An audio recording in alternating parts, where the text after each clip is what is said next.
You've seen the team. We brought Matt Banahan in at 13. Mike Tyndall, like Lewis, a lot of contact over the last couple of weeks, so we thought they would both benefit from a rest this weekend.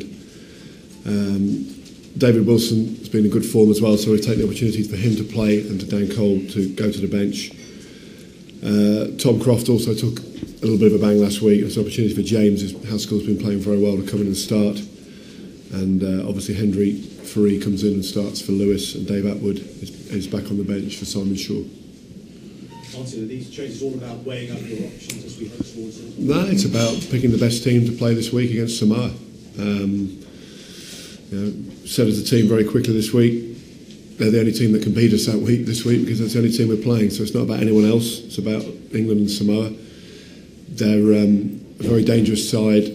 They could have won that game last week in Ireland, and they've got our full attention this week, and this is the best team for this game. Matt Banahan, 18 stone plus 6'7". We know what he really brings to the game in that department. I mean, how has he developed, Martin, in your eyes, to a position where you're going to give him the 13 shot for him? Well, he's played a number of test matches for us on the wing and done very well. I think, as a young player coming in, Matt has learnt what it is to prepare and to be a test player. His conditioning is far better than it has been. I think he's a deceptive player. I think his physical size is obvious, but I think he has some skills as well that people maybe underestimate when they see him play. So he's a player we've thought of for a while as an opportunity to go and play in the centres. We know Bath have used him there as well. We may have used him on the summer tour at some point in that position, and unfortunately he was suspended. So it's just a good opportunity for us to do it. He's been very, very keen. He's practiced very well. He knows his role very well, so we're looking forward to seeing him play. You tend to make even more changes than was Devon Armitage close to a start this time? Well, the good thing is we've played well in the last game and okay in the one before that, so the team's doing well, and there's good depth beneath there as well. But you want to keep the continuity going. One of the things that's been the benefit is we've had the same team for 4 or 5 games, and you've seen the rewards of that. So we don't want to break it up too much. We want to keep on going. And as I said, Samoa is a real danger this weekend, and we've got to be very good. With that in mind, how do you strike a balance between taking all the positives from the Australia game and keeping people's feet on the ground? Well, it's a little bit like when you lose. You've got to take the positives and learn from the things you haven't done so well. So it's been no different in that respect. I think as a team, it's another layer of experience for them. We said the week before we did some things okay, and we did. Against Australia, we knew we had to be better, and we were. And those things came off. And the good thing is the players recognised that. That performance didn't come out of the clouds. It was a build-up of what we've been doing for a while. And we had a good day. We could have scored more tries. They could have scored more tries. That's a test match.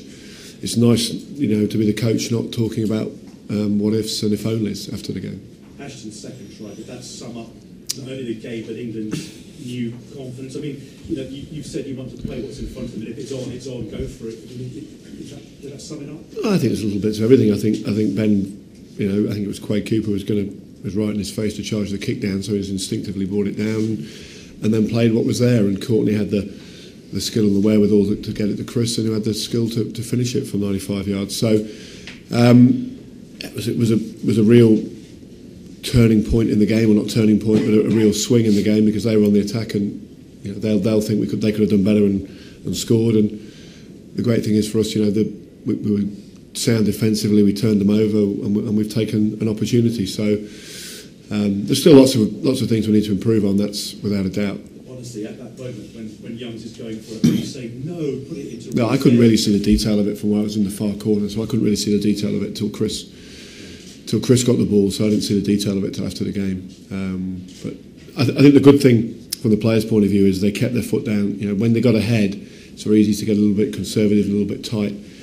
The game at times was very, very loose. I think it was a 4+ minute passage of play that they ultimately scored from, and we had the ball I think 6 times in that phase, 5 or 6 times, and a lot of the time we kept going for it. Now those phases we actually turned it back over, and they resulted in their score. Could have been the other way for us. So I think late on we had a line out probably about 72 minutes that we actually went back at them, and ended up with Mark Quayle going through the middle and us getting the last 3 points. So I think in a really high tempo test match, we kept the foot down this week a little bit and kept going on at them and backing ourselves, which was pleasing. John, can I just ask you a question? This time a year ago, you were telling us about how much you wanted the forwards to produce quick ball. They're doing it now. That we saw glimpses of it in the summer tour. What has made the difference? What has changed? Well, I think two things. First of all, the way that obviously the game's been refereed. That has a massive bearing. It's had a massive bearing on international rugby all over the world, and the quality of the Tri-Nation games just kind of bears that in mind as well.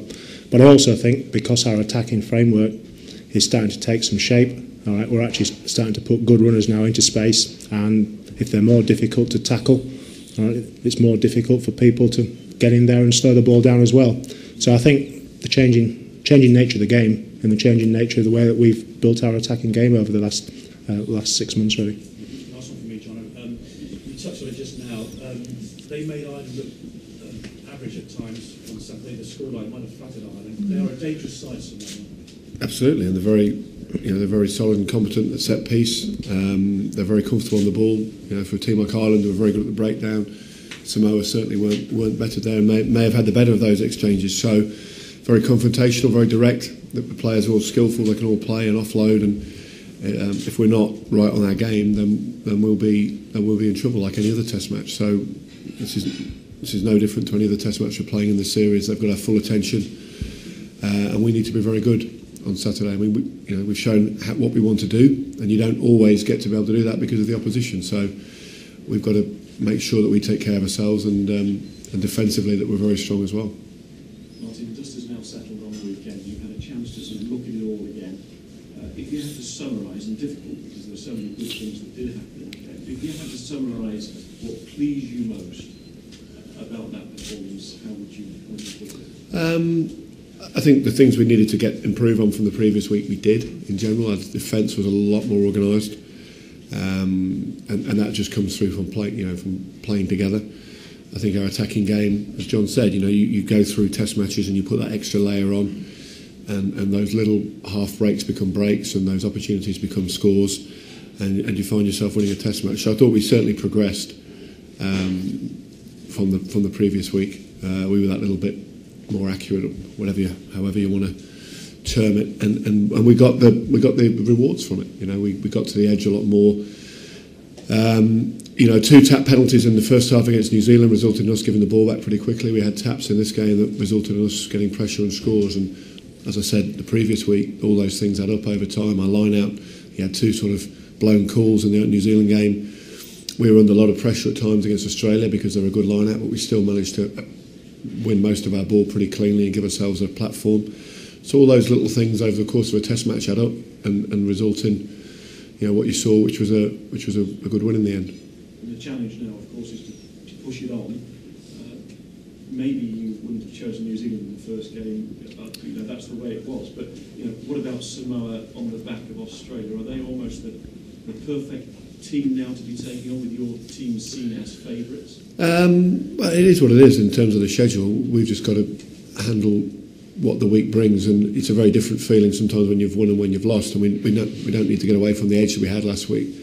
We were disappointed with our performance and upset with ourselves, and we just need to, as you say, be better this week.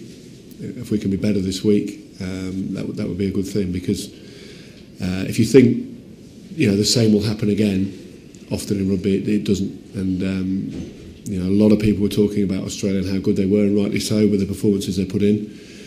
No one really spoke about our attacking game, in fact, only to sort of criticise it. So we were in a sort of good place mentally last week, and we need to be there again this week, because it's a different challenge, but just as difficult a challenge. And the challenge maybe for the players to sort of get last week out of their minds in a way. I think so. I think they came back in Monday in the meetings we had. Everyone's been talking about it without really being prompted, so we haven't had to say that much as a coaching group. The players understand it.